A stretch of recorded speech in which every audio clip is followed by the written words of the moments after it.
Hello everybody, I hope you're all well, and today's video is going to be a breakdown of season 1 of the Netflix reality show Love is Blind. Now, if you've been living under a rock and you haven't heard of Love is Blind, it's an extremely popular show and they actually just finished releasing their 3rd season, so I thought what better time than now to talk about this absolutely unhinged show. I did originally plan for this video to be a breakdown of all 3 seasons, but I decided to split it into 2 different videos for a multitude of reasons. Number 1, I ran out of time. And the second reason is that as I was watching all 3 seasons back, the dynamic of the show really shifts between season 1 to season 2 and season 3. Like the discourse is just completely different. So I thought it would be better just to split it into 2 different videos. This video is going to be very spoiler heavy. I'm basically just going to be running through the events of the show with my thoughts and opinions running alongside, because as we all know, I have many thoughts and opinions about everything. So this video is perfect for those who have watched the show and also perfect for those of you who can't be bothered to watch over 30 hours of the show like I did and just want a shortened version with a sprinkle of my opinion. But if I'm going to be completely honest, I actually really recommend everyone go and watch this show, especially season 1. Love is Blind is a really good reality show to watch with friends, family, partners, have a little drinking game out of it. And just to quickly add in here, if you guys find yourselves thinking, I wonder what Jordan's up to. Oh, if only we could get more Jordan content. Why does she only post 1 video a month? Well, I actually recommend that all you guys go check out my podcast, the Theresa podcast, where I chat about all things my life, pop culture, internet trends, even more reality TV, politics, Q&As, all that good stuff. I post every week and it's available to listen to on Apple and Spotify and also available to watch on YouTube. So let me actually explain the premise of Love is Blind. First of all, it starts out with these 2 people, Nick and Vanessa Lachey. They're married, and with reality shows like Love is Blind and The Ultimatum on their belt, everyone is convinced that they're trying to be the last couple left on earth. But the premise of Love is Blind is for people to fall in love sight unseen. It is described as a blind love experiment where 15 men and 15 women basically go speed dating for 10 days. But the twist is that they're all speed dating inside pods, and these pods, they can hear each other but they cannot see each other. And when someone thinks that they have found the one, they propose to them and then they get married in 4 weeks time. But within this 4 weeks, they obviously meet each other face to face, they go on their honeymoon, they meet and mingle with the other couples, they move in together, they meet each other's families, they plan their weddings, etc, etc, etc, etc. They're all from the same city as well, which I think is a nice touch. And when they're at the altar, they either say I do or I don't. And just before we get into today's video, I would like to thank today's sponsor, Intamina. As we all know, Intamina has sponsored so many of my videos and I keep on working with them because not only do I actually really like their products, but I also love them as a brand. They have a very shame-free and open approach to periods and period care. They specialize in a range of different period products such as period cups, but also Kegels, intimate moisturizers, etc. But honestly, my favorite thing about Intamina is that they are completely dedicated to breaking down the stigma surrounding periods, and as someone who has a period, I really appreciate that. Billions of people around the world experience getting a period, yet throughout history, the topic of periods is approached with shame. We should hide it, treat with embarrassment, treat with ridicule, even as far as being used in misogynistic jabs towards women about us being too emotional and we must be on our period. And more seriously, stigma surrounding periods contributes to period poverty. The Intamina Lily Cup Compact, which I've spoken about on my channel before and was actually the first period cup they ever sponsored me with, and it's the first one I used and it's my favorite one. It's actually the world's first collapsible period cup. So let me show you guys. It collapses like that and it comes with a cute little pink case. It's just really easy to carry around and also it's very easy and comfortable to use. All you do is fold it up and insert it and then it starts catching. The Intamina Lily Cup Compact provides up to 8 hours of protection, is made with 100% medical grade silicone, and also it comes in 2 different sizes. This size I have here is the size A, which is the slightly smaller size, and it also comes in a size B, which is slightly bigger. So if you guys want to check out the Lily Cup Compact and more of Intamina's product, make sure you click my link in the description. Thank you again, Intamina, for sponsoring today's video. Season 1 of Love is Blind was actually released just a few years ago in 2020, and I believe it was all filmed in 2018. So obviously all the men and all the women are separated, but they all live together in living quarters, which definitely adds to the drama because not only is everyone dating everyone, but everyone eventually has favorites after a few days and ends up sort of dating the same 2 or 3 people for the rest of the 10-day span. And often people have the same favorites. People are consistently dating the same people. Ooh. A lot of the contestants actually share the same concerns when it comes to modern dating and specifically dating apps, which they believe to be based in appearances and mainly used for hookups. Love is Blind was created to be the antithesis of dating apps. Everyone wants the same thing: a deep connection, to settle down, to get married, to have kids, and also all of their devices are taken away from them so they can focus solely on the dating for the next 10 days. So let's actually introduce all of the contestants. I won't be introducing all 30 because I don't have time and I don't care. Bring back my girls? Firstly, there is 32-year-old content creator Lauren. Did someone say fan favorite? Consistently good vibes, really likable, definitely the type of girl to give you a tampon in a nightclub toilet. And then we have 34-year-old regional manager Jessica, who has a really thick, I think it's a Valley girl accent. I don't know, I'm not from America. Basically, she like talks like this whenever she's like flirting. She usually has a glass of red in her hand, and pre-warning, she brings the chaos, she brings the drama, and I absolutely love her for it. And then there is 27-year-old ex-tank mechanic Amber, who isn't necessarily a full-fledged pick-me, but she does have pick-me tendencies, which we are going to talk more about later. And then we have 26-year-old recruiter / account executive Elsie, and then 25-year-old business owner Giannina, who maybe hands down might be one of my favorite reality contestants ever. She just has Julia Fox levels of honesty and iconicness. And then there is 33-year-old health and empowerment coach Kelly, and lastly is 28-year-old former NBA dancer Diamond. And let's introduce the men. So first of all, we have 28-year-old data scientist Cameron, who again, likable, really nice guy. Apart from when he's rapping, he starts to teeter into Mr. Shoe territory. Wow. I'm so high up that I feel like I can fly. Play hard to get females get jealous. There is 27-year-old engineer Matthew Barnett, who goes by Barnett. He's a little bit of a player, a little bit of a charmer, a little bit of a ladies' man. And then there is 24-year-old fitness instructor Mark. Yes, you heard that right, 24. I'm only 27. What am I, a child bride? He's a bit of a softie, quite a hopeless romantic, and he just wants to settle down and have babies. Next is 27-year-old ex-general manager Damian Powers. Yes, his full legal name is Damian Powers. Similar to Giannina, he is quite unhinged, but nowhere near as iconic as her. Love you, Giannina. Then there is 27-year-old Kenny, who works in sales. Nice, but also kind of boring. And lastly, we have 34-year-old social media marketer Carlton, who introduces himself by saying that he wanted to be like Hugh Hefner and have his pick of the litter, but now he just wants to settle down and get married. Now, as much as dating during the pods has its fair share of insane moments, it's probably my least favorite part of the show, apart from meeting the parents, because oh my god, that is so boring. So I'm gonna try and get through this quite quickly. Lauren and Cameron, they basically make an instant connection. Like, guys, it's actually electric. And they both tell each other they love each other on day 4, and Cameron actually proposes on day 5, and Lauren accepts. And in any other time, I'd be like, oh my god, proposing after 5 days, that's crazy. But not Lauren and Cameron, because they're soulmates. Also, this video is going to be really biased, if you couldn't already tell. Obviously, throughout the show, everyone dates everyone at least once, but after about 2 or 3 days, people obviously get their favorites, and people are sort of consistently dating the same 2 or 3 people. So Lauren and Cameron were basically exclusively dating each other, and that's it until they went and got engaged. Jessica is dating both Barnett and Mark, but she clearly likes Barnett a little bit more because her voice goes up by about 5 octaves whenever she talks to him. Is it true that you still feel the same way you felt last night? But there is definitely more of sort of a sexual connection / chemistry with Barnett, and more of an emotional connection with Mark. And Jessica has a lot of concerns when it comes to Mark because Mark is 10 years younger than her. Mark is only dating Jessica, and Barnett, on the other hand, Guys, Barnett is a busy boy. He is dating Jessica, Amber, and Elsie. But during episode 1, Jessica is clearly Barnett's favourite. He gets quite competitive with her when it comes to Mark. And he even goes as far as telling Jessica in the pods that he's concerned that she's not being genuine with her feelings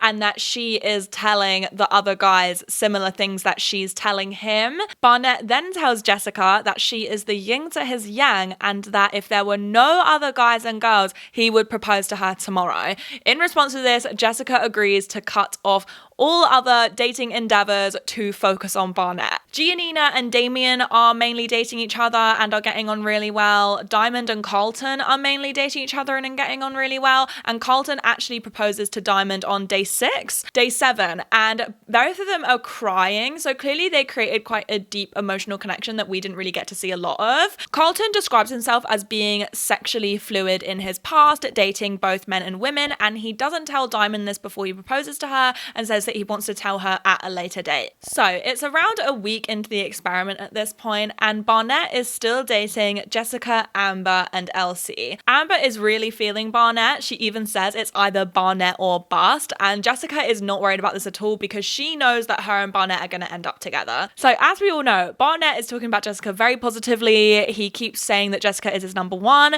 but he's telling Amber, when me and you leave this thing, we're going to be engaged, and is asking Elsie what kind of engagement rings she likes. Jessica ends up getting very emotional on a date with Mark and tells him that she actually wants to quit the experiment altogether because she doesn't want to hurt anyone. And then she tells him that she has actually made other connections with other people. And Mark is really, really upset by this news because he has been solely focused on Jessica and that's it. And he says that he feels like an option. So Jessica and Mark are off the cards. Jessica has another date with Barnett, and during the confessional, she's saying that she feels like she's ready to marry him.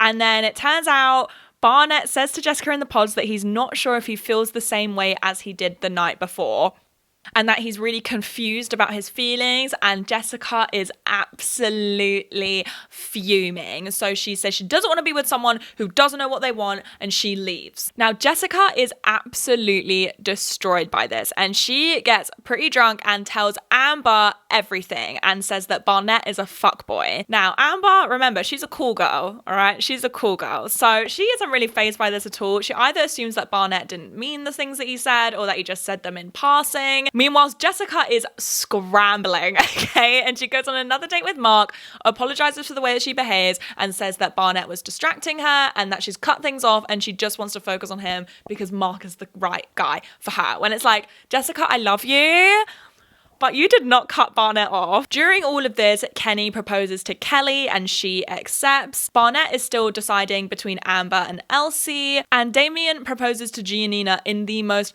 unhinged and insane way possible. You have now become the most important thing in my life, and I cannot put you in that box. And then our Giannina flips the script. She flips the script and she proposes to him and he says, I do. Then Mark proposes to Jessica and she accepts, and then Barnett finally chooses who he proposes to. Ooh. And Barnett chooses to propose to Amber and she accepts. And during all of this, everyone meets each other face to face for the first time and it all goes very well. So we have 6 couples. We have Lauren and Cameron, Diamond and Carlton, Kenny and Kelly, Giannina and Damien, Mark and Jessica, and Amber and Barnett. And everyone is sent on a honeymoon to Cancun for I think around 2 weeks. And the purpose of this honeymoon is to see if their physical connection matches their emotional connection that they made in the pods. The first big fight actually happens only a few days into the honeymoon between Carlton and Diamond. Carlton tells Diamond that he used to be sexually fluid in his past, that he's dated both men and women, and the whole thing escalates into a big fight one morning. Diamond accuses Carlton of playing the experiment for not being honest with her, and then Diamond says to Carlton that how do you know if you want to be with a woman, and it's all just a bit like, oh. It all escalates very, very quickly and they break up. Why I don't deal with bitches like you? Oh, I'm a bitch now. Fuck you, fucker. And Watch my ass to the next dick, No, boy. watch your wig, because it keeps sliding. You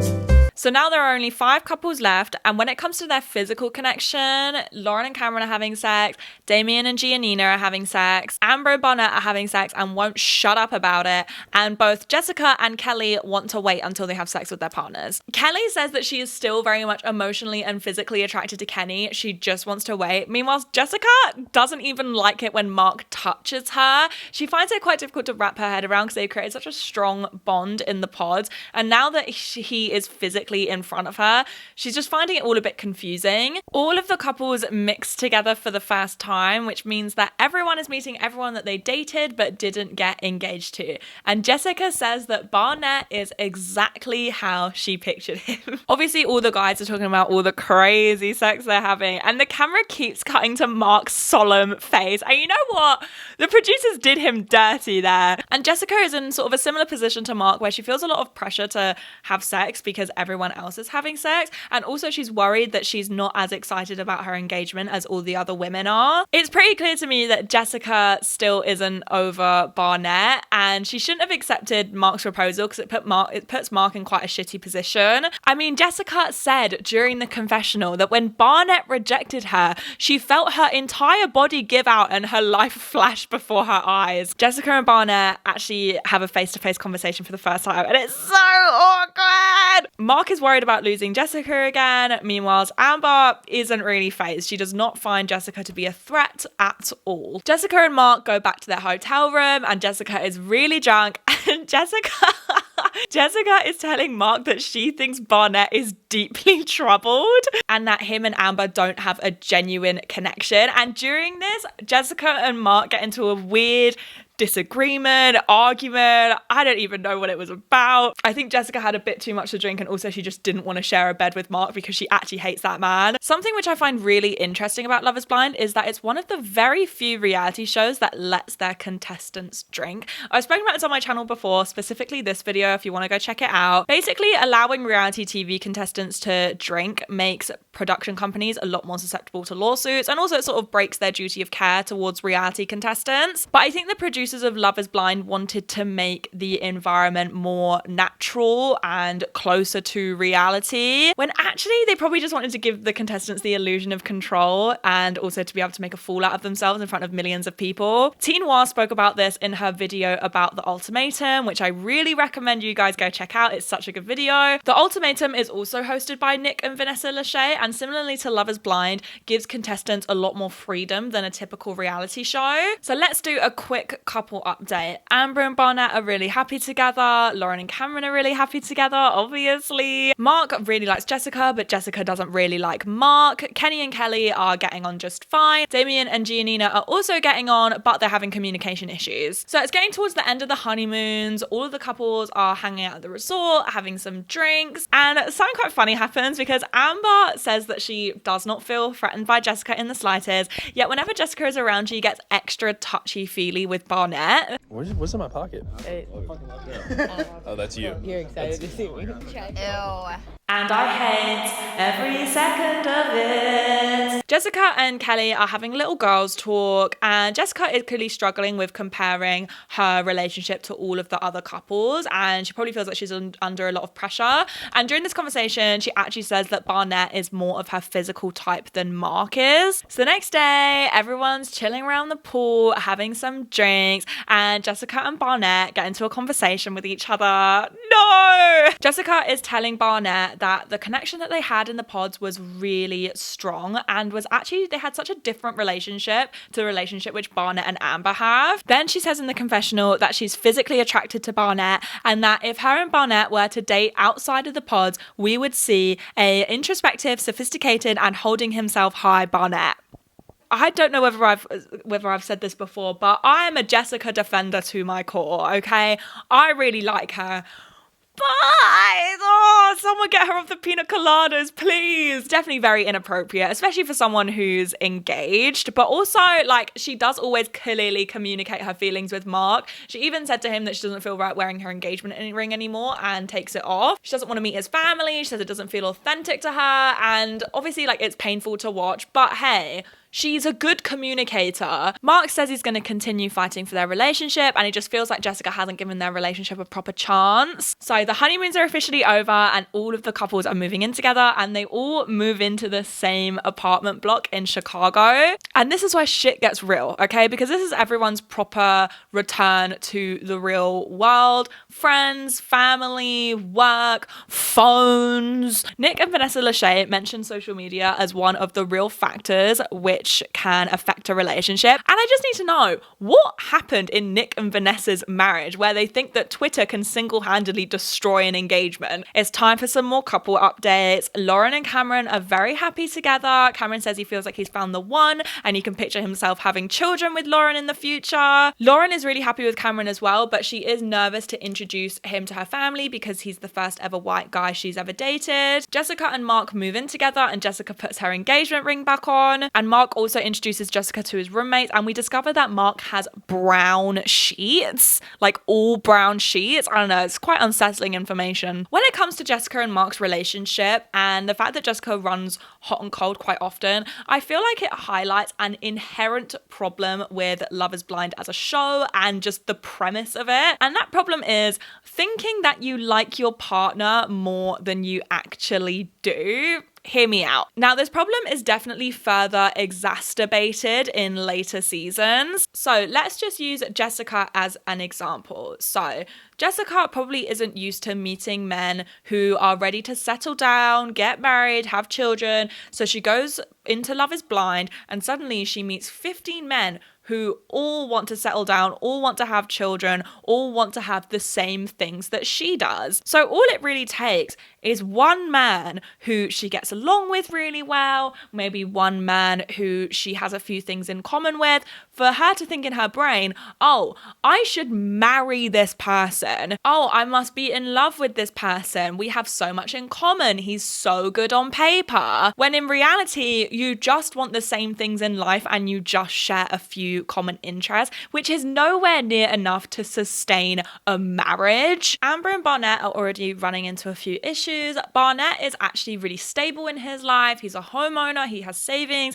Meanwhile, Amber is in over $20,000 of student debt from university where she didn't graduate. She has no savings and she doesn't really have any desire to work. She wants to work to live, not live to work. And I'm like, okay, comrade Amber. And I just want to know, maybe it's because I live in the UK, but how are nearly all of these people homeowners? They're all in their late 20s or early 30s and they all own homes. Like, what jobs are they working? What? Jessica shows Mark around her gorgeous home and introduces him to her dog. She lets her dog drink out of her wine glass. Jessica and Mark are chilling in her house, and once again, the age gap is brought up. And poor Mark, because Jessica is just throwing hypotheticals at him just so he can admit that, maybe there is a problem with the age gap. She wants him to leave her so bad. Like, she's literally saying like, okay, but what about when you're 40 and I'm 50? And Mark's like, I don't care. And she's like, okay. What about when I'm 60 and you're 50? And just to finish this all off, Jessica says that she finds Mark being so emotionally available to be a red flag. That's not a red flag. But you know what is a red flag? Mark saying that what attracted him to Jessica was that she reminds him of his mum. Ew. It's Barnett's birthday and Amber throws him a party and invites all of the other couples and shit goes down. So everyone's drinking, everyone's having fun, and once again, Jessica has a little bit too much to drink. First of all, she tells Lauren that she doesn't like Mark because he's too much of a girl's guy, and then she goes and has a sort of semi-private conversation with Barnett across the other side of the room. And oh guys, that day was a hard day to be a Jessica defender. I can't lie to you guys. It's tough out here for us. She's very drunk. She's flirting with him a little bit. She's laughing at his jokes. She's playing with her hair. She won't stop rearranging her damn side parting. And Jessica tells Barnett that she's just not there with Mark, and once again cites their age gap to be the problem, which is just like, you can tell that she's using it as an excuse, but also, especially because Barnett is only 3 years older than Mark, Barnett then asks Jessica why she even agreed to marry Mark in the first place, and Jessica says that she was coming off the rush of emotions of Barnett basically dumping her, and that Mark had liked her since the beginning, and that she could genuinely picture her and Mark having a life together. Then Jessica says to Barnett that she never expected him to choose Amber, and that it's really weird to see it all come together. And she then asks Barnett if him and Amber are emotionally connecting, and she doesn't want him to make a mistake of marrying her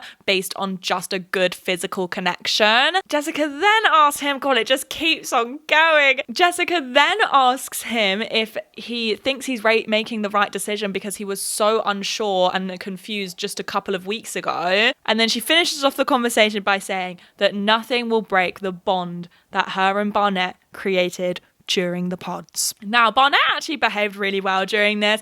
He kept his cool, he kept his distance, like he just behaved quite respectfully and quite appropriately in my opinion. Amber, on the other hand, she has clocked a little bit what's going on, and she doesn't really seem that fazed. She seems more embarrassed for Jessica than anything, and she does say that if Jessica steps over the line one more time, she's going to break her face. And then after this conversation with Barnett, Jessica is suddenly all over Mark, and she could be trying to make Barnett jealous, but in my opinion, I think that she feels guilty about the inappropriate conversation that she had with Barnett, and she's overcompensating. And obviously Mark is like really confused by this, and he just finds Jessica blowing hot and cold to be confusing for his feelings. During this time, Damien and Gigi get into another argument. I don't even know what it was about again, but Damien says that he still loves Gigi. And Mark and Jessica go back to their apartment. They're having a little cuddle in bed. Jessica's quite drunk, and they're talking about Gigi, and Mark says that Gigi was his close second, which bit of a weird comment to make.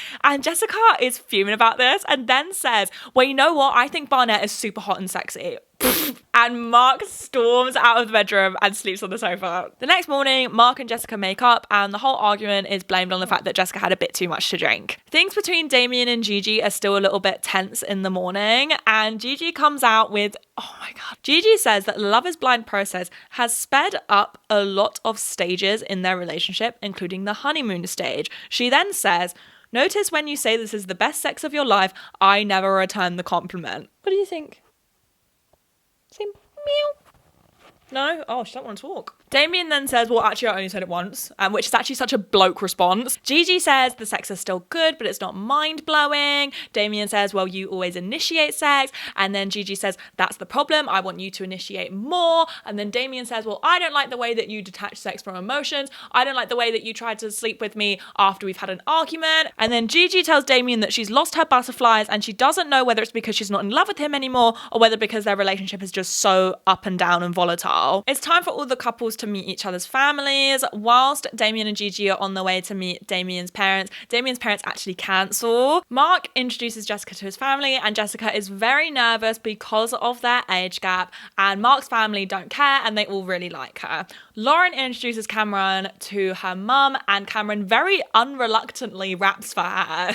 it was like, oh no, I won't rap. No, are you sure? Okay, I'll rap. Top down, feeling like we can't lose. Barnett introduces Amber to his family, and Barnett's family come across as very conservative and honestly bad vibes. I would not be coming home for Christmas if this was my family. And they don't really like Amber. Barnett's mum is worried that it's lust and not love. And even though Barnett's family are bad vibes, Amber really does not know how to read a room because she's treating meeting Barnett's family as if she's having a bottomless brunch with the girls. Lauren introduces Cameron to her dad, and she's very nervous about it because Cameron is the first white guy she's ever dated. And also Lauren's dad has never met any of her boyfriends, and Lauren's dad is ready to give this man a grilling, and Lauren just leaves them to it. But Lauren's dad relaxes just after a few minutes, and even though he's not 100% on board with the relationship, if Lauren loves Cameron, then he likes him.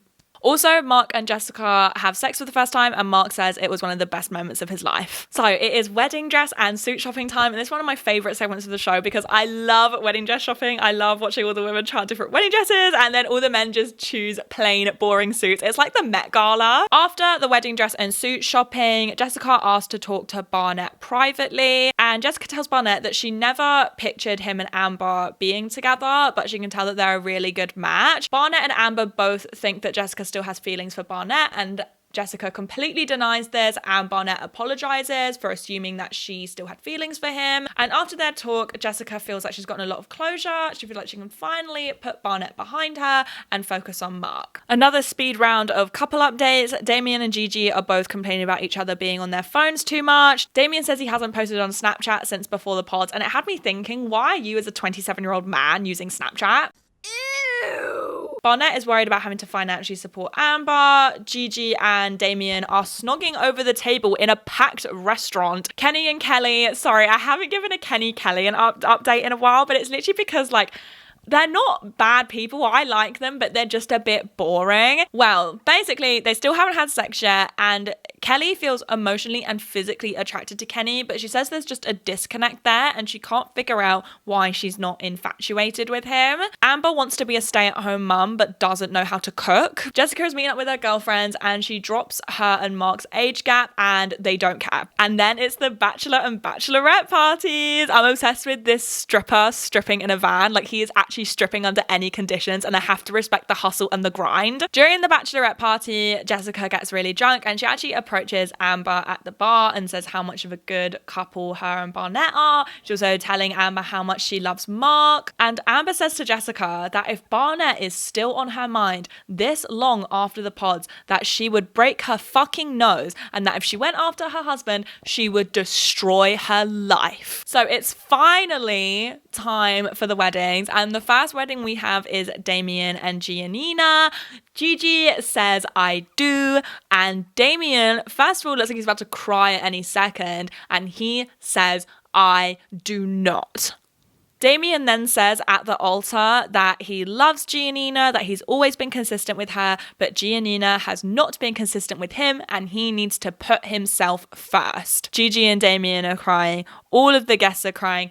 Gigi runs out of the, what is it called? The wedding room? The chapel? Gigi runs out and then she runs outside. She's barefoot. She goes on the grass. She slips. Her wedding dress gets covered in mud. And then she's walking along the streets of Chicago barefoot in her wedding dress, crying. It's actually really, really horrible to watch. Damien and Gigi eventually recoup. And Gigi is really angry at Damien for blaming the failure of their relationship just on her. And then Damien says that Gigi is running away from her problems again. It's like, yeah, of course she was going to run away from you. You jilted her at the altar.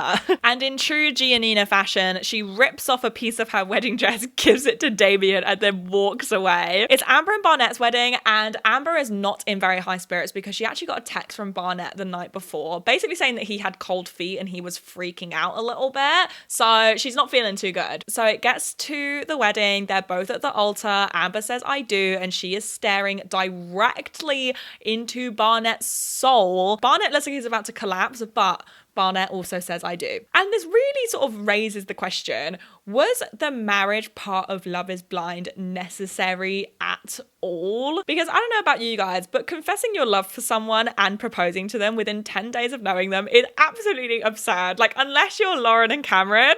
And the thing is, for a really long time, I assumed that the Love is Blind weddings were like the Married at First Sight weddings, where they weren't actually real weddings. But I did a little Google, I did a little research, and they are 100% real. They are legal. On paper, these people are married. And I get it. It adds a ridiculous amount of drama. The stakes are so high, but it puts so much pressure on contestants when all they really need is more time together. But there isn't really that option. You either marry someone you've known for only a month, or you jilt them at the altar in front of all of their friends and family. So the likelihood of you guys being able to get back together and work on things is pretty slim. It's Kenny and Kelly's wedding day, and Kelly says, I do not. Kelly says that she still loves Kenny, but she's just not in love with him, and Kelly's family look absolutely devastated. And I feel like this is such a relatable feeling for anyone who's had to break up with a partner who their family loves. Like, your family is going through the breakup with you. Sometimes they're taking it even harder. And Kenny takes it with a lot of grace, obviously, because he's so nice. It's Jessica and Mark's wedding day, and Mark says, I do, and Jessica says, I do not.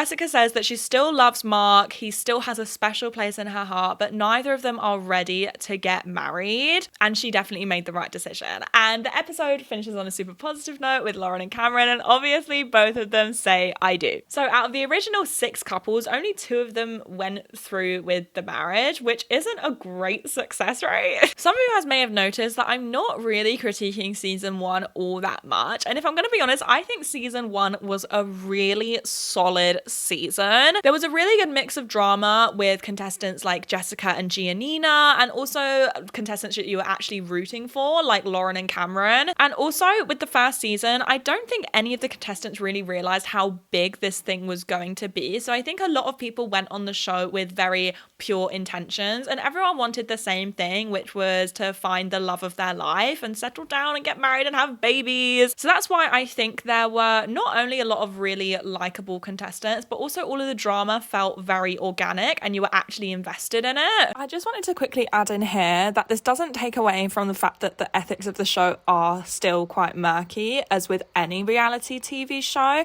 but I'm going to be talking more about that when I talk about season 2 and 3, because that's when the show goes completely off the rails. The reunion episode was released just a week after the final episode, but was actually filmed a year after the weddings. So I think everyone got to see it play out on camera, I'm assuming. Lauren and Cameron are still together, obviously. Amber and Barnett are still together. Damien and Giannina have gotten back together. Kenny is in a relationship, and Kelly, Diamond, Carlton, Jessica, and Mark are all single. Amber hates Jessica. Amber hates Jessica. Every single time Jessica opens her mouth, Amber looks not only over it, but absolutely furious. And when their feud is brought up, Amber says, oh my gosh, should I do an American accent? To see her throwing herself at him in Mexico, bitch, you're shiesty. What does shiesty mean? You're fake. You're the most disingenuous person, and I hope seeing this, you grow from it. The world doesn't need women like that. And you are engaged to another man you were leading on. Jessica apologizes to Amber, Barnett, and Mark, and honestly, I think Jessica held herself really well during this reunion. First of all, she didn't have to come, okay? Secondly, you can tell that she isn't a malicious person. Like, she was played by Barnett a little bit, and then right after being sacked off by someone, she was proposed to by the perfect man for her on paper, and she had said in previous episodes that she just wants someone to come home to, and she is a very successful woman, so she's probably just quite lonely. And I think this was further exacerbated when alcohol was thrown into the mix. And I understand Amber's anger, but also Jessica has paid the ultimate price. She embarrassed herself on a Netflix reality show, which was watched by tens of millions of people. Carlton and Diamond apologize to each other, and Carlton actually gets on one knee and proposes for them to begin their friendship again.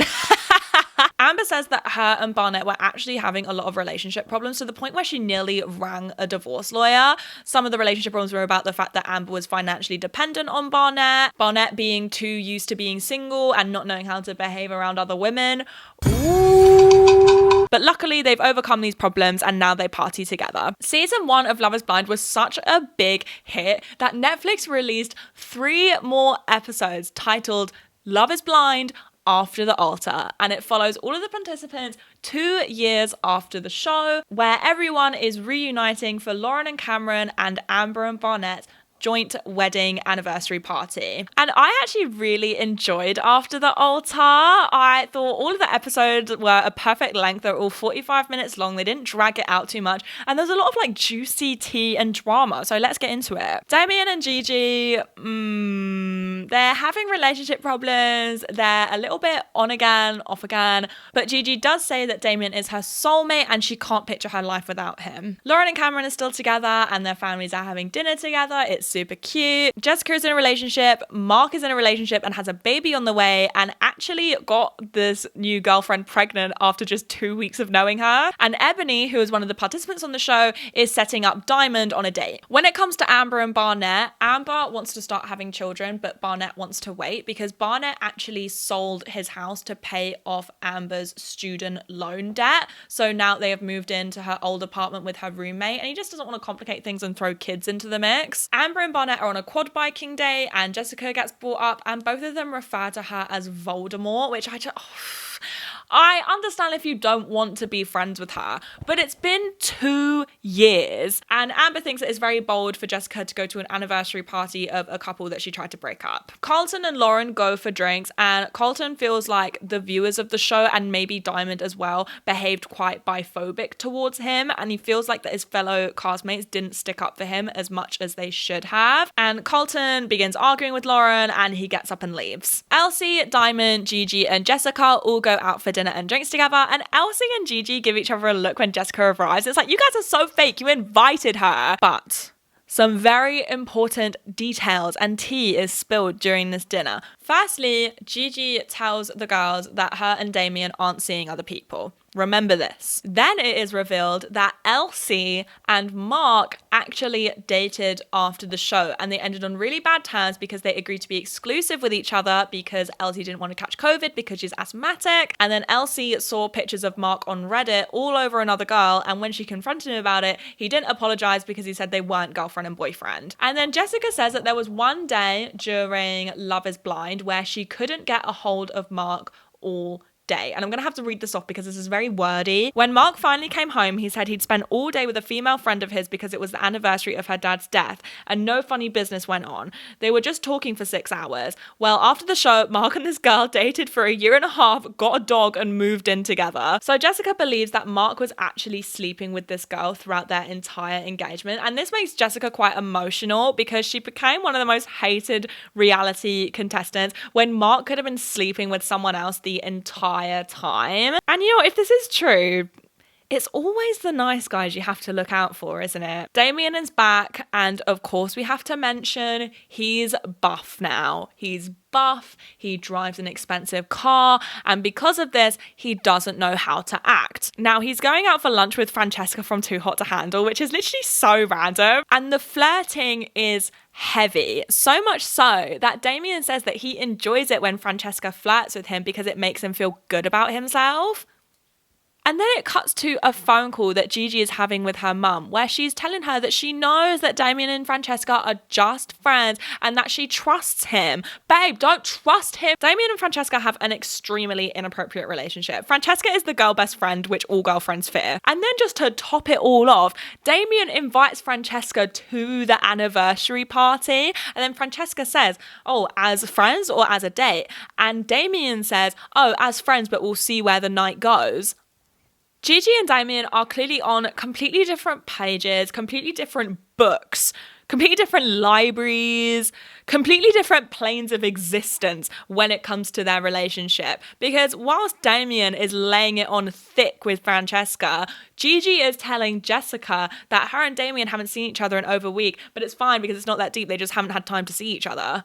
Jessica also tells Gigi that she thought her and Mark were on good terms, but out of the blue, he blocked her on Instagram. So now it's time for the anniversary party, and everyone looks really good. Lauren looks absolutely amazing, obviously. Diamond brings a date, Kenny's engaged, Kelly arrives alone, Damien arrives alone, and as soon as he sees Gigi, he is all over her. They're very intimate. He's showering her in compliments. And then Francesca arrives, and all of the women are like, what the fuck? And when Damien and Francesca go to the bar to get a drink, they don't even say hi to Gigi, even though she's standing right next to them. So clearly Damien and Francesca aren't just friends. So let's get onto this altercation. Pardon my language, but this absolutely boils my piss. So Elsie and Diamond are telling Amber, who is good friends with Mark, the whole situation that happened between Elsie and Mark. And you guys know how I said at the beginning of this video how Amber isn't a full-fledged pick-me, she just has pick-me tendencies. Well guys,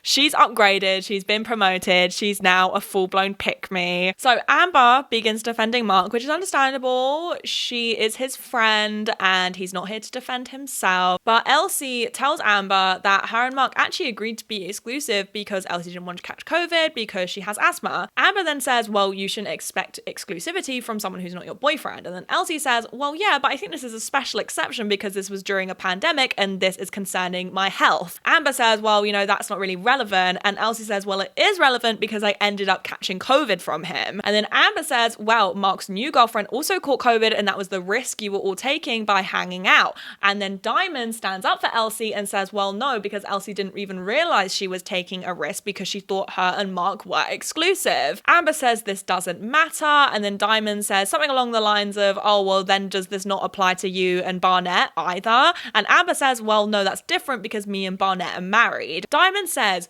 no, Mark wasn't cheating, but he was lying and putting Elsie's health at risk. And then Amber tells Elsie that she's a grown-up and she needs to prepare for the worst.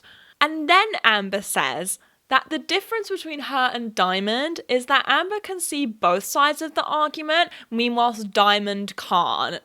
And Diamond absolutely ate Amber up, and deservedly so. Because the cheek of Amber 2 years after the show to still refer to Jessica as Voldemort and behave like a mean girl who peaked in high school, but defend Mark for giving his asthmatic partner COVID because he lied about being exclusive. The whole thing just reeks of internalized misogyny. And everyone says Jessica is the villain of Love is Blind, but no, it's Amber. And speaking of Jessica, she bought Lauren and Cameron and Amber and Barnett a gift for their anniversary party. She actually bought them Tiffany's champagne glasses. And she tries to give the gift to Barnett, and Barnett isn't even looking at her. He's looking straight down. He says thank you very bluntly, but he says that he can't accept them, so just put them over there, and then he walks away. And then he comes back, like apologizes very quickly and says that he's not allowed to talk to her and walks away. And this actually makes Jessica cry. It's very clear to me that Jessica wants to right her wrongs, and Amber and Barnett could have their moment at the reunion,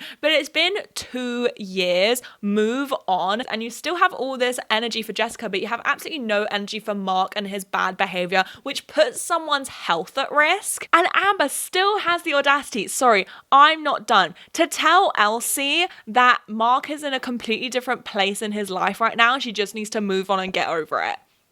Back onto Damien and Gigi. Gigi is very upset that Damien brought Francesca to the party, especially because it's been 2 years since he jilted her at the altar. Gigi then talks to Francesca alone and says that if she is going for Damien, she is messing with the wrong bitch. Then Francesca says that she would never try and get in the middle of two people trying to figure things out, and now that she knows the real situation between Damien and Gigi, she doesn't want to cross any boundaries. Gigi then asks Damien why she's even friends with Francesca if their friendship has already caused so much drama, and then Damien says that he would never tell Gigi who she can and can't be friends with. Francesca tells Damien that he should have made it more clear that him and Gigi were still together, and she didn't want to come to a party just to be had a go at by someone. And then Damien says, oh well, you know, that's on Gigi.